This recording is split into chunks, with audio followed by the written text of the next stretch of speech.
Vatsimpana etny pasteur Barbier Kristina. Ary izay endry dia mirapiratra toy ny mpamirapiratry ny lanitra. Ary izay mamerina ny maro amin'ny fahamarinana dia ho tahaka ny kintana mandrakizay dory. Amen. Vavaka isika ry havana. Ray zanaka fanahy masina tsara indrindra ô. Endre ny famindramponao amin'ny zanak'olombelo. Na dia mamaky onja, na dia mamaky orambaratra, na dia mamaky rivotra amin'ny fofony fiainanay. Tsy nasakana anao ny aro anay izany, nanome anay izao tombonandro pahavelomana izao. Saotranao zahay, dada malalo any an-danitra. Nomenao Jesosy Kristy zanakao ho mpamonjy sy mpanafaka anay. Mamela ny elokay mamindrafo aminay tsy mendrika loatra an'izany fitiavana lehibe izany. Mangataka ilay ranao soa hanadiovanao anay isa-maraina. Azahoana ny famelan-keloka avy aminao, hahatonga anay olona afaka. Ankehitriny dia mangetahetanao izahay. Mangetaheta ny fahamarinanao izahay. Vokiso teny soa mahafaly mpamonjy. Ampaherezanao anay amin'izao ady sarotra ety an-tany izao. Mitenena tompo araka ny fombanao. Mihaino ny olom-boafidinao. Halleluja. Amen. Miarabantsika amin'ny anaran'i Jesosy Kristy tompo avy any Nazareta. Ary dia mbola ampitomboina amintsika lalandava ry havako ny fahasoavana omba ampiadanana avy amin'Andriamanitra ray amin'ny alalan'i Jesosy Kristy tompontsika. Ary koa ny fampiraisana miaraka amin'ny fanahy masina.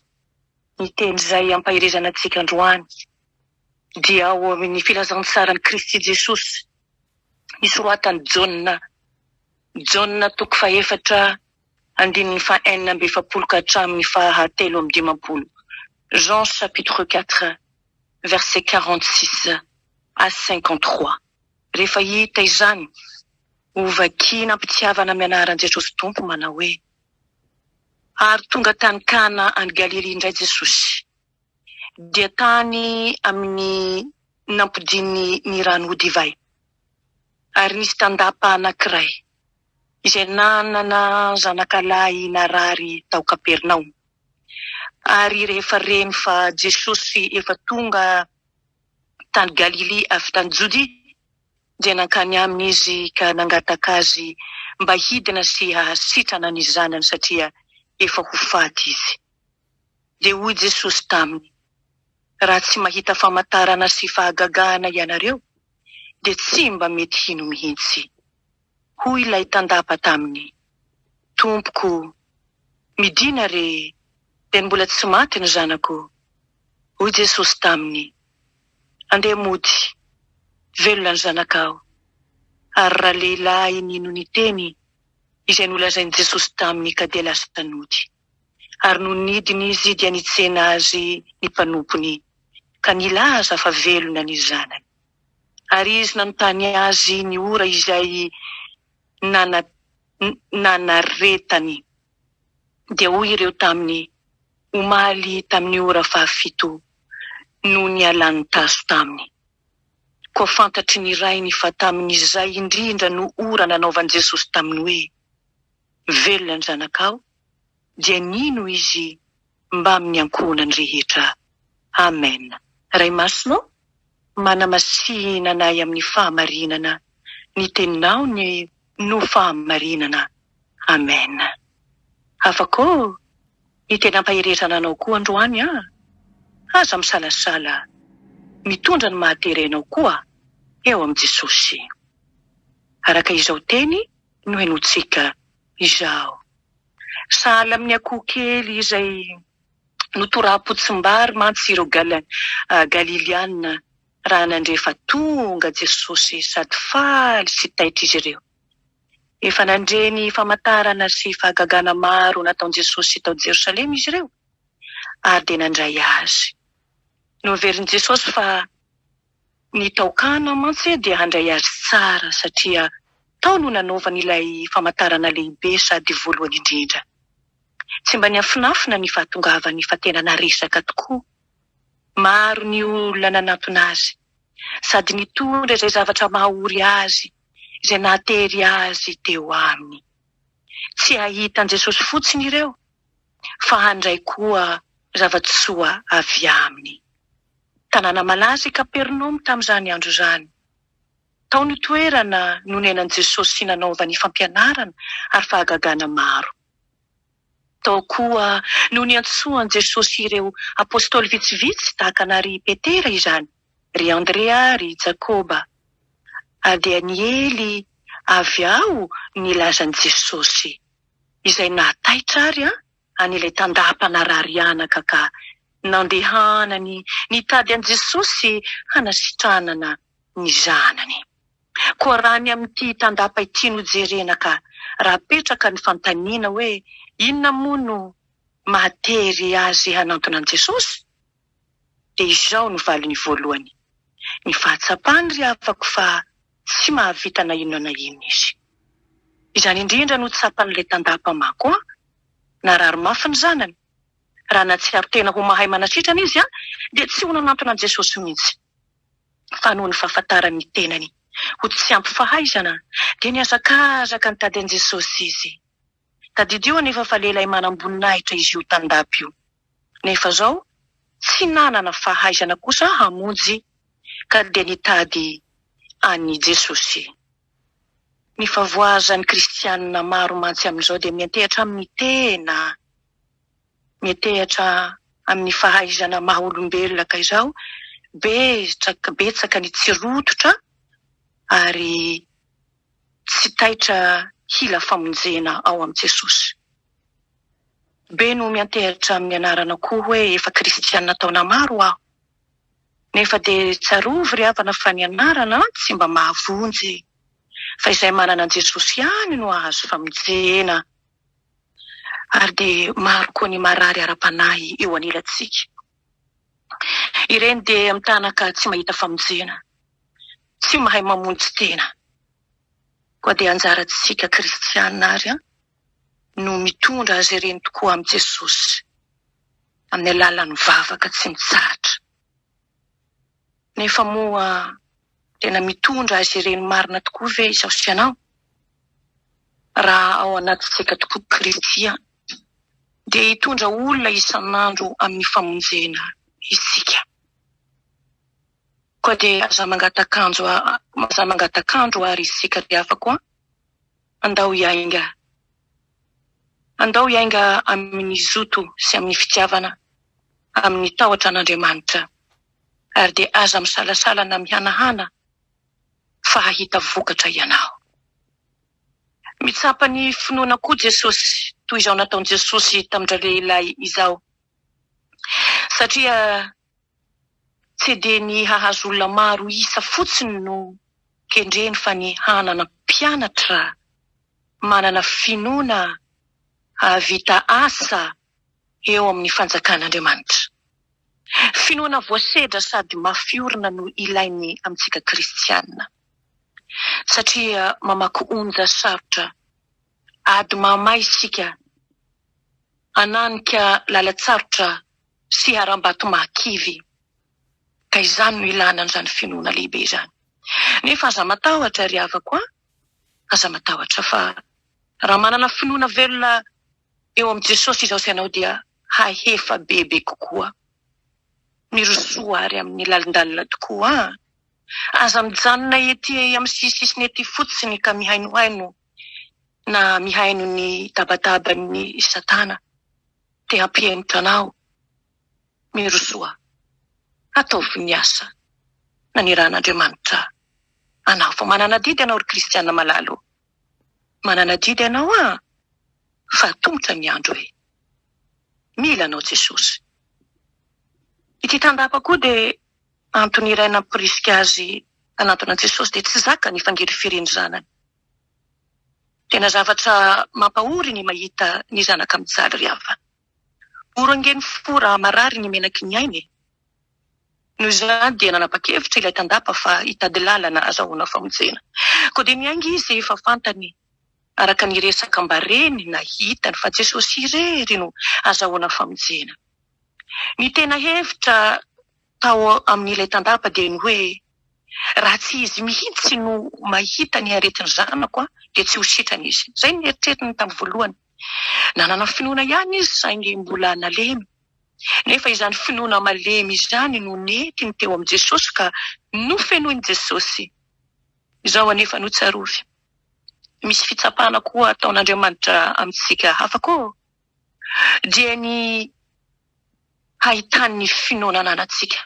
Fitsapana mafy mihitsy no nataon'Andriamanitra tamin'ny Abrahama. Fatatsika zany tantara izany satria ny zanany tokana no nasainy hatao fanatitra ho azy. Araka ny voalaza zany Genesisy 2:20-2.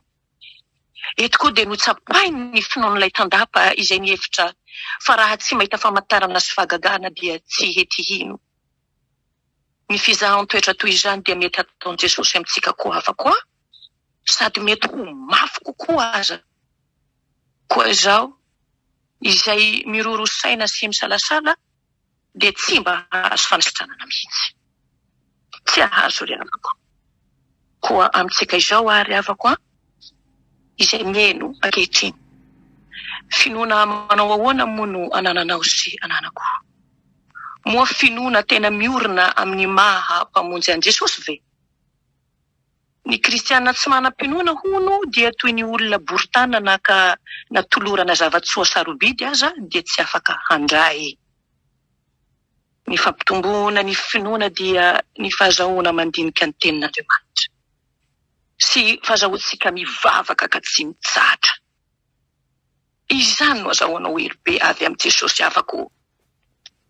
Aza malaina mivavaka. Aza malaina mamonjy an'ireny fotoam-bavaka nasan'i Jesosy ianao reny. Na amin'ny aina aman-jery izany, na ny am-piangonana izany. Zany aniany azahoana hery. Mazotoa manantona an'i Jesosy. Sady ny fa olom-boafidy ianao. Satria hoy Jesosy, tsy anareo no nifidy ahy fa izaho no nifidy anareo. Tsarovy amin'izany ry havana fa manana didy izao sy ianao. Satria olona nofidiana hiasa. Asa sarotra no atao. Koa izay rehetra lavitra an'i Jesosy dia tsy ahefa. Fa izay kristianina miray amin'i Jesosy kosa havako dia ahefa satria hoy Jesosy, izay miray amiko dia mamoa be izy. Ny asa ataon'i Jesosy no ataoko sy ataonao. Ary matoky fa havita asa lehibe lavitra no ataon'i Jesosy ianao. Raha amiko sy aminao tokoa izany finoana izany. Raha amiko sy aminao tokoa ny fitiavana isanandro. Miray aminy. Marana anazy dia nanaraka ny baikon'i Jesosy ilay tandapa ka tanteraka ary ny famonjena. Hoy Jesosy taminy, ndeha mody, velona ny zanakao. Reny ilay rangahy ny feon'i Jesosy naniery azy ody. Nino tanteraka izy? Fa ity tokoa ilay mpamonjy azo antoka hanafaka mifahoriana. Koa tsy nisalasala izy. Fa avy hatrany dia narainy ny baiko izay nomena azy hoe andeha ody. Miaraka nosotrany Jesosy tamin'ilay narary ny finoany ilay ralehilahy. Ny didin' Jesosy dia mandeha faingana dia faingana noho ny telegrafy. Raha mbola ny teny taokana Jesosy dia efa sitrana sahady ilay zaza marary tany Kapernaum. Mba fantatrao moa zany. Ankehitriny koa dia mitombo isa ny kristianina raha ny soratra nojerena, ny marika zany, anisana ny kristianina maneran-tany. Nefa moa firy amin'izy ireny no tena manaraka ny baikon'i Jesosy. Tena vitsy ry havako. Misy ara dia kristianina anarana fotsiny. Satria dia tsy mihaino ny afatry ny tompo. Tsy mihaino ny baikon'i Jesosy. Ny anarana tonga any an-danitra nefa ny fitoerany dia eo amin'ny fotakin'izao tontolo izao. Mbola tsy mahafoy ny fafinaretany izao tontolo izao ity. Zany no vaton'ny sakana ny tsy fandrosoan'ny fanjakan'Andriamanitra havako. Raha ny momba ny famonjena ny fanahy ilain'ny kristianina no dinihana dia tokony hatsapa-tena isika. Fa tsy afaka havonjy tena na amin'ny havana na amin'ny olona mifanerasera amintsika raha tsy eo anilan'i Jesosy irery ihany. Koa mianara amin'izao ataon'ilay tandapa izao isika. Mitady an' Jesosy izy. Ny kristianina mila famonjena koa dia tsy maintsy olona manana fanirina ho afaka amin'ny zava-mamatotra azy ka makeo amin'i Jesosy. Sady mangataka azy mihitsy hamonjy toy izao nataon'ilay lehilahy tandapa izao. Ny mpitady famonjena nefa dia tsy maintsy manana finoana marina sy velona. Mino tsy misalasala fa ho avy izay famonjena angataina sy antenaina. Manaiky ny fahefan'i Jesosy tahaka izao nataon'ilay tandapa izao ka makato ny teniny. Ny fangatana atao amin'ny faharetana satria izay mahatatra amin'ny farany mantsoiny tompo no vonjena. Ary ny hanana faharetana dia ny fanoloran-tena tanteraka tsy misy avakavaka ho an'ny Jesosy. Ka sahihina miteny toy ilay mpanao tononkirako hoe ny tenako rehetra atolotro anao. Anao tsy misy fetra Jesosy eo. Anao rehatra izao. Ho tanteraka amiko sy aminao an'izany. Amen. Vavaka isika. Jesosy tompo malala. Endre ny fitiavanao sy ny famindramponao. Nampahafantaranao anay indray amin'ity anio ty fa tsy tokony salasala mihitsy izahay. Hitondra izay mahatery anay eo aminao. Kanefa tompo nampianarinao fa mila miaino ny baiko anao zahay. Mila tianao isanandro amin'ny fona manontolo sy amin'ny fanahana manontolo Andriamanitra maniry fatratra anao. Zany mahatongava ny soa aminay. Ka io ny teninao tompo. Itsiro amin'ny fony tsirairay avy Jesosy. Aza velanao manamary tena zay mpamonjy. Aza velanao mitady excuse zahay Jesosy malalako. Amin'ny tsy fahafahanay tompo manantona anao sy mitady anao isanandro.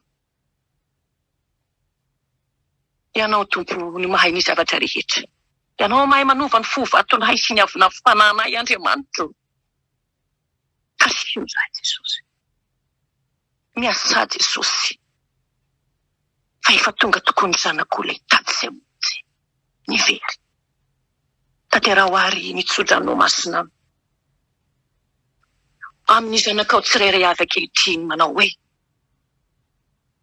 aza matahotra ianao. Fa momba anao aho. Ary aza mirikerika foana fa izao no Andriamanitrao. Mampahery anao aho. Sady mamonjy anao. Eny. Mitantana anao amin'ny tanakavanan'ny fahamarinako aho. Koa raha mitany rano ianao. Dia ombanao aho. Ary raha mitany ony ianao. Tsy hanafitra anao izany. Raha mandeha mamaky ny afo ianao dia tsy homay. Ary tsy hirehitra aminao ny lehilahy fa izao ny tompon'i Jehovah Andriamanitra. Dia ny iray masin'ny Israely. Mamonjy anao. Tadiavo ny tavako ny tompo. Anaka. Ka tsy sao manjakariva ny tavako. Ho anao kosa mpamonjy malala. Mipetraka eo amin'ny seza fiandrianana sy ny zanak'ondry. Ho anao any hady zany saotra ny hery, ny dera, ny voninahitra, ny fahefana. Anao efa hatramin'ny taloha zany. Ho anao ankehitriny. Ary ho anao mandrakizay. Fa ho anay kosa ankehitriny. Ny fitiavana anao amin'ny fonay manontolo. Ny fandaozana ian'izao tontolo izao. Ary ny fanoloranay ny tena hanompo anao. Alleluia. Amen.